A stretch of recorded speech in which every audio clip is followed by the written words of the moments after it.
হাদিস পড়ার সময় একটা সহিহ হাদিস পড়তে গিয়ে আমি খানিকটা হকচকিত হয়ে গেলাম এবং অনেকটা বুঝতে পারলাম না যে আসলে বিষয়টা কি। খুবই ইন্টারেস্টিং বিষয় অবশ্যই, এবং তাই চিন্তা করলাম যে এই বিষয়ে একটা ভিডিও করি এবং আমি যে বিষয়টা জানতে চাই এই বিষয়টার যদি কেউ কোনো সুরাহা করতে পারে ভালো। তো হাদিসটা কোথায়? হাদিসটা হলো সহিহ মুসলিম ইসলামিক ফাউন্ডেশন, অধ্যায় হলো 53 এবং বিষয়বস্তু হচ্ছে কিয়ামত, জান্নাত তারপরে ওই জাহান্নাম এই সম্পর্কিত। হাদিস নম্বর কত? 6807। এখানে বলছে যে আনাস ইবনু মালিক রাদিয়াল্লাহু আনহু থেকে বর্ণিত, তিনি বলেন একদা আবু জাহল মানে যে জেহেল যে নাকি কাফের ছিল, নবীর চাচা মনে হয়, বলল, আবু জাহল বলল, হে আল্লাহ এ যদি তোমার পক্ষ হতে সত্য হয় তবে আমাদের উপর আকাশ থেকে প্রস্তর বর্ষণ করুন, কিংবা আমাদের মর্মন্তুদ শাস্তি দাও। তখন নাজিল হলো, আল্লাহ এমন নন যে হে নবী আপনি তাদের মধ্যে থাকা অবস্থায় তিনি তাদের শাস্তি দিবেন, এবং আল্লাহ এমনও নন যে তারা ক্ষমা প্রার্থনা করবে অথচ তিনি তাদের শাস্তি দিবেন, এবং তাদের কী বা আছে যে আল্লাহ তাদের শাস্তি দিবেন না অথচ তারা লোকদের মসজিদুল হারাম থেকে বাধা প্রদান করে, আয়াতের শেষ পর্যন্ত। যাই হোক, এই যে পরবর্তী বিষয় এটা কিন্তু আমার না, ওই যে আবু জাহেল যে বললো যে বললো যে যদি এই হজরত মুহাম্মদ, উনি তো দাবি করলেন যে ওনার কাছে আল্লাহ বাণী পাঠাচ্ছে এবং সেই বাণী উনি তো প্রথমত যে তার আত্মীয় স্বজন কুরাইশ যে তার সমাজের লোকজনের কাছে সেগুলো প্রচার করেন, এটাই তো। এখন তার আত্মীয় স্বজন এবং কুরাইশের লোকজন তো এটা বিশ্বাস করে নাই, তারা বিশ্বাস করে নাই যে নবীর কাছে আদৌ কোনো বাণীটা নিয়ে আসে কিনা। তো এই জন্যে এই আবু জেহেল এসে একটা পর্যায়ে অনেকটা চ্যালেঞ্জের মতো সে বলছে যে হে আল্লাহ এগুলো যদি তোমার কাছ থেকে আসে তা ঠিক আছে, আমরা তো বিশ্বাস করতেছি না, কারণ মোহাম্মদের তো আমরা চিনি, ছোটোবেলা থেকে দেখে আসছি। হঠাৎ করে সে বলছে তার কাছে নাকি আল্লাহর থেকে বাণী আসে, তা আমরা তো এটা বিশ্বাস করি না। এখন সত্যি যদি তার কাছে বাণী আসে ঠিক আছে, ভালো কথা, আমাদের ওপরে প্রস্তর নিক্ষেপ করুন, এটা ওয়ান কাইন্ড অফ চ্যালেঞ্জ। তো চ্যালেঞ্জের উত্তরে যেটা কোরআন নাজিল করে বলা হলো যে নবী যতক্ষণ মানুষের মধ্যে থাকবে তারা যত জাহেল হোক আর যত কাফের হোক কিছুই যায় আসে না, তাদের উপরে আল্লাহ কখনোই শাস্তি বর্ষণ করেন। এইটা কিন্তু আমার মূল বিষয় না। আমার মূল বিষয় হচ্ছে একেবারে এই যে আবু জাহেল যে বলছে যে হে আল্লাহ, এই যে আবু জাহেল এই যে বলল যে হে আল্লাহ, অর্থাৎ আবু জাহেল তার আরাধ্য যে ঈশ্বর তাকে কিন্তু আল্লাহ বলেই সম্বোধন করলো, রাইট? আল্লাহ। তো এখানে প্রতি উত্তরে নবী হজরত মুহাম্মদ সাল্লাল্লাহু আলাইহি ওয়াসাল্লাম উনি কিন্তু বললেন যে এরকম না যে আমি থাকলে আল্লাহ এখন তোমাদের উপরে শাস্তি নাজিল করবে, এরকম না। তার অন্য কথায় আবু জেহেল যাকে আল্লাহ হিসাবে সম্বোধন করছে, হজরত মুহাম্মদ কিন্তু তাকেই নিজের আরাধ্য আল্লাহ হিসাবে কিন্তু মেনে নিয়েছে, তাই না? বা স্বীকার করে নিয়েছেন, তাই না? অর্থাৎ এখানে আবু জেহেলের আরাধ্য ঈশ্বর তথা আরাধ্য ঈশ্বর যাকে সে আল্লাহ বলে অ্যাড্রেস করলো, হজরত মুহাম্মদ সাল্লাল্লাহু আলাইহি ওয়াসাল্লামের আরাধ্য ঈশ্বর ও সেই আল্লাহ একই এন্টিটি। এখন আমরা কি জানি?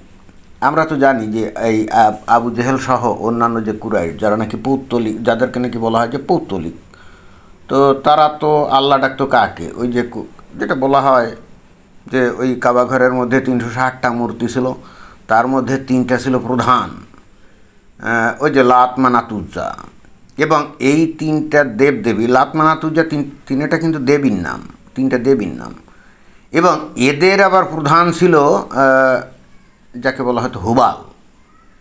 এই হুবালকেই বস্তুত এই কুরাইশরা বা পৌত্তলিকরা আল্লাহ হিসেবে অ্যাড্রেস করতো। লাত, মানাত এবং উজ্জাকে কিন্তু তারা আল্লাহ হিসাবে করতো না, অ্যাড্রেস করতো না। তারা হুবালকেই আল্লাহ হিসাবে অ্যাড্রেস করত, কারণ হুবাল ছিল এই সমস্ত দেবদেবতার প্রধান। এটা কিন্তু হাদিস থেকে প্রমাণিত, এবং এটা কিন্তু এখন সবাই জানে যে হুবাল ছিল সমস্ত দেবদেবতার প্রধান। তো সব দেবতা তো গুরুত্বপূর্ণ না, ওই যে আত্মানাথ উজ্জা এরাই গুরুত্বপূর্ণ, অনেকটা হিন্দুদের ধর্মীয় কিস্সার মতো, পৌরাণিক কিস্সার মতো। এখানে তারা বলে যে 33 কোটি দেবতা, এখন এসে বলে যে না 33 কোটি না 33 প্রকার। ভালো কথা, 33 প্রকার মানে 33টা দেবতা, এটাই তো ইটস ওকে। কিন্তু এই 33টা দেবতা তো প্রধান না, প্রধান কিছু কিছু দেবতা আছে, তাই না? ওই যে ব্রহ্মা, বিষ্ণু, তারপরে মহেশ্বর মানে শিব, এই তিনজন হলো মানে মেইন প্রধান। আবার এদের প্রধান হলো কি যে মহাবিষ্ণু বা মানে কি জানি বলে। যাকগে, আমার মূল বক্তব্য হচ্ছে যে এখানে আবু জেহেল অর্থাৎ পৌত্তলিক আবু জেহেল যাকে আল্লাহ অ্যাড্রেস করছে, হজরত মুহাম্মদ সাল্লাল্লাহু আলাইহি ওয়াসাল্লাম সেই তাকেই আল্লাহ অ্যাড্রেস করছে। অর্থাৎ তাদের দুইজনেরই আরাধ্য ঈশ্বর কিন্তু এক, অর্থাৎ একই এন্টিটি।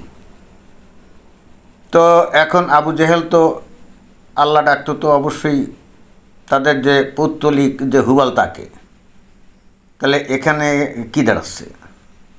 হজরত মুহাম্মদ কি সেই হুবালকেই আল্লাহ হিসাবে গণ্য করছেন? এবং তারপরে উনি বলছেন যে এই হুবালে তোমাদের ডাকে ডুকে সাড়া দেয় নাই, বরং আমি ডাকাডাকি করেছি অনেক, ওই হেরা গুহায় তাকে নিয়ে অনেক ধ্যান করেছি, এবং আমার ডাকে সাড়া দিয়ে উনি ওই জিবরাইল ফিরিস্তা পাঠিয়ে আমার কাছে বার্তা পাঠিয়েছেন, বিষয়টা তাই না?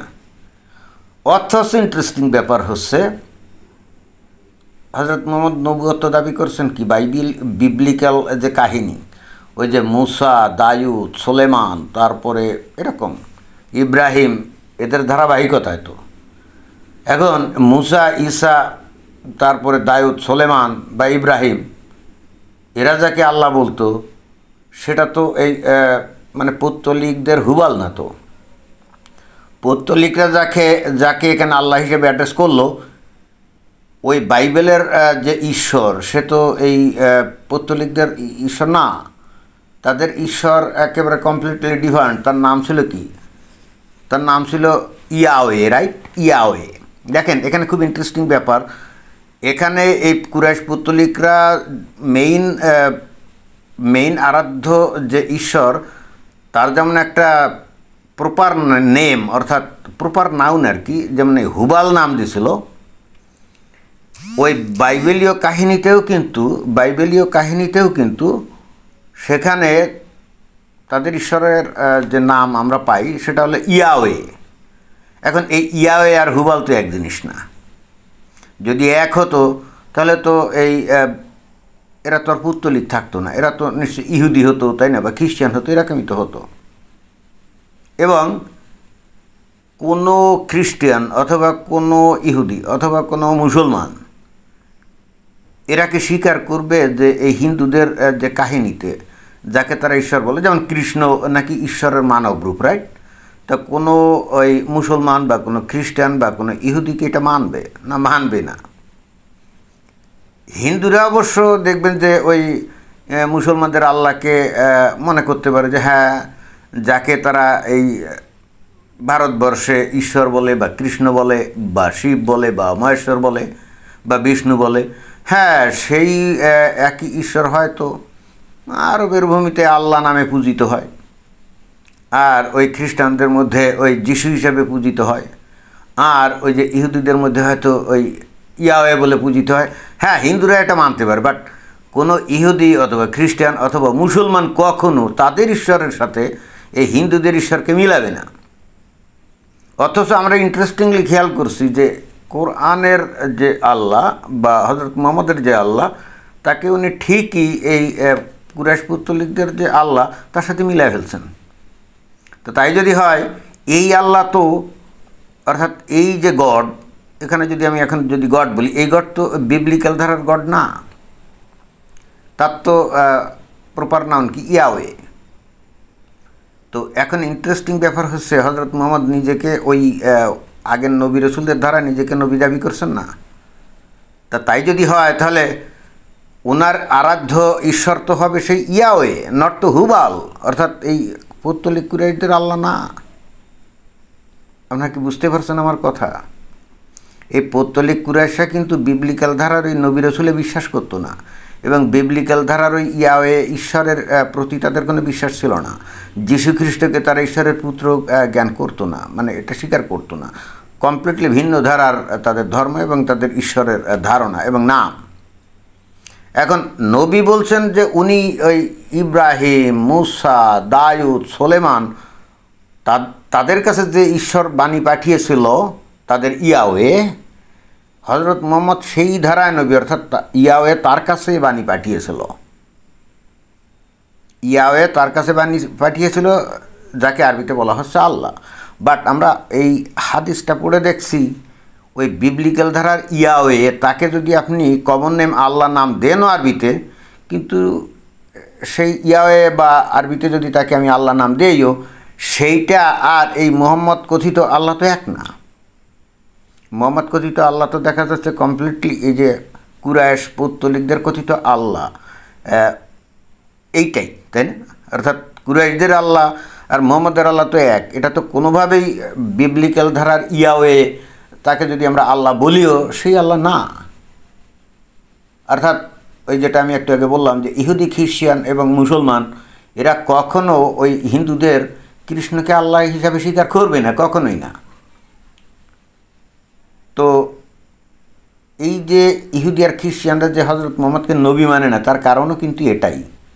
কারণ যখন হজরত মুহাম্মদ এই বাণীটা নিয়ে প্রচারের কথা বলছিলেন, আল্লাহর বাণী, তখন উনি যে সমস্তভাবে যে কথাবার্তা উনি বলতেছিলেন, তো ওনার আশেপাশে যে ইহুদি আর খ্রিস্টান ছিল না, তারা কিন্তু তাকে প্রায় বলতো যে তুমি যার কাছ থেকে বাণী পাচ্ছ সে তো আমাদের ইয়াওয়ে না, তুমি তো আসলে কমপ্লিটলি এই পৌত্তলিক যে আরব তারা যাকে আল্লাহ বলে তার কাছ থেকে বাণী পাচ্ছ বলে তুমি বলছো, তাহলে তুমি আমাদের বিবলিক্যাল ধারা অর্থাৎ ইব্রাহিম, মুসা, তারপরে ওই সুলাইমান, দাউদ এদের ধারাবাহিকতায় তুমি নবী কী করে হও?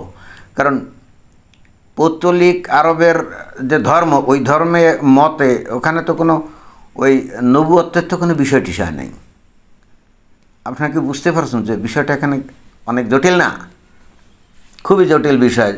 অর্থাৎ আপনার যদি বিবলিক্যাল ধারার ঈশ্বর সম্পর্কে ধারণা না থাকে, তাহলে কিন্তু আপনি এর ফাঁক ফোকরটা আপনি বুঝবেন না।